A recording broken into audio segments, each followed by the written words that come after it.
नमस्कार मित्रांनो, स्वागत आहे तुमचं या बैलगाडा शर्यत क्षेत्रामध्ये.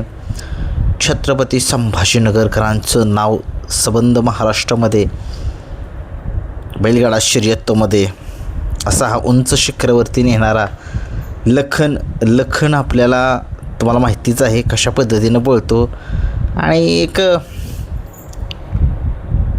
बातमी मला ऐकायला मिळाली, खरी की खोटी काय माहीत नाही, परंतु अविदादा जे लखनसोबत असतात बघा, लखनची सुट्टी करणारे, ते आता दिसणार नाहीत लखनसोबत असं मला माहिती मिळाली आहे. परंतु खरी की खोटी ह्याच्याबद्दल अजून तरी काही सांगू शकत नाही. परंतु माझ्याकडे अशी माहिती लागली की मला थोडीशी जे आहेत माझे सुट्टी मेकर टॉपचे, सगळ्या महाराष्ट्राचे माझ्याकडे सुट्टी मेकरचे नंबरसुद्धा आहेत. थोडंसं मला ऐकायला मिळालं की अविदादा लखनची सुट्टी करताना आता दिसणार नाहीत. बघूया कितपत खरं, कारण की तुम्हाला माहीत आहे अविदादा एक खूप छान व्यक्तिमत्व आहे या बैलगाडा शर्यत क्षेत्रामध्ये. त्यांनी कधीही कोणत्याही गोष्टीचा गर्व कधीच केला नाही आणि करतसुद्धा नव्हते. परंतु काय असं अचानक झालं की ते लखनची सुट्टी करताना आपल्याला दिसणार नाही आहेत. परंतु तसं मला तर नाही वाटत की काय झालं असेल म्हणून.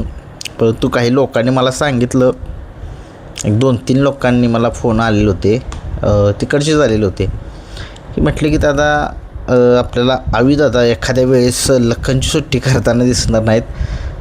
नक्की काय झालं त्यानं विचारलं, परंतु नाही, मला म्हटले नाही, बस कारण काय माहीत नाही, परंतु एखाद्या वेळेस दिसू पण शकत नाहीत. बघूया आता ते मैदानामध्ये गेल्यानंतरच कळेल, कारण की मालकसुद्धा दिलदार व्यक्तिमत्व आहेत. काय नसेलसुद्धा झालं, काय अफवासुद्धा असू शकतात. जर खरं असेल तर मैदानामध्येच कळेल आपल्याला की खरंच बाबांनो अविदादा लखनची सुट्टी करायला नाही तीच. त्यावेळीच कळेल की खाली यायला काहीतरी झालं आहे, बहुतेक नसेल झालं. परंतु काय होतं, काही 99% अफवा ठीक आहे म्हणू शकतो, 1% खरंसुद्धा असू शकेल. खरं असू त्यावेळेस कळेल ज्यावेळेस लखनची सुट्टी करताना ज्यावेळेस समजेल आपल्याला. बघूया आता. काही लोकांचे मला कॉलसुद्धा आलेले होते, काही टॉपचे जे आहेत तिकडचे माझे एक सहकारी म्हणजे माझे मित्र आहेत त्या ठिकाणचे. त्यांनी मला खूप अशी म्हणजे बातमी सांगितली मला की असं आहे अविदादा एखाद्या वेळेस आपल्याला दिसू शकणार नाही आहे म्हणजे लखनची सुट्टी करताना. बघूया काय होते काय नाही, आणि का दिसणार नाही हे सुद्धा माहीत नाही आपल्याला. परंतु तसं नसेलसुद्धा, मला तर वाटते तसं काय नसेल, अफवा असेल, कोणी काहीतरी खुजली काढली असेल आणि काहीतरी आपलं सांगत बसणार. बघूया आता. शेवटी आता मला लखन खूप दिवस झालं पळायलासुद्धा नाही आहे. बघूया. लखनशिवाय मजा नाही, तुम्हाला पण माहिती आहे. बकासूरशिवाय मजा नाही, मथुरशिवाय मजा नाही, तशी लखनसुद्धा पण मजा नाही. लखन जिथं असेल ना तिथं भीती असते, अंग कापतं माणसांचं, कारण माहिती आहे लखनचं स्पीड कसं आहे. लखन आहे. आणि असं शेवटी लखनशिवाय आपलाच तोसुद्धा आपलाच नंदी आहे.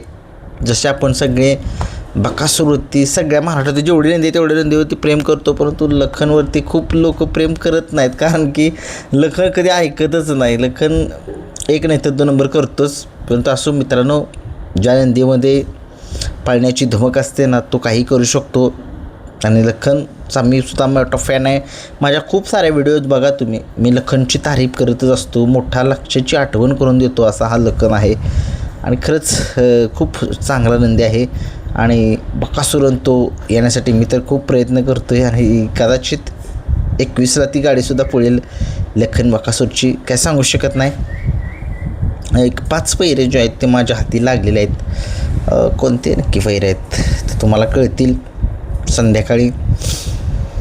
दोरलीचा हरण्या कोरेगावच्या हिंदी केसरीमध्ये का नाही पळणार याच्याबद्दलसुद्धा व्हिडिओ तुम्हाला येईल.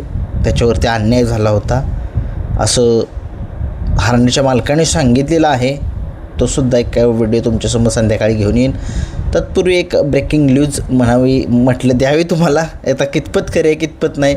अविदादा लखनची सुट्टी करताना दिसणार की नाही याच्याबद्दल प्रश्नचिन्ह आहे, मैदानामध्ये समजेल. बघूया.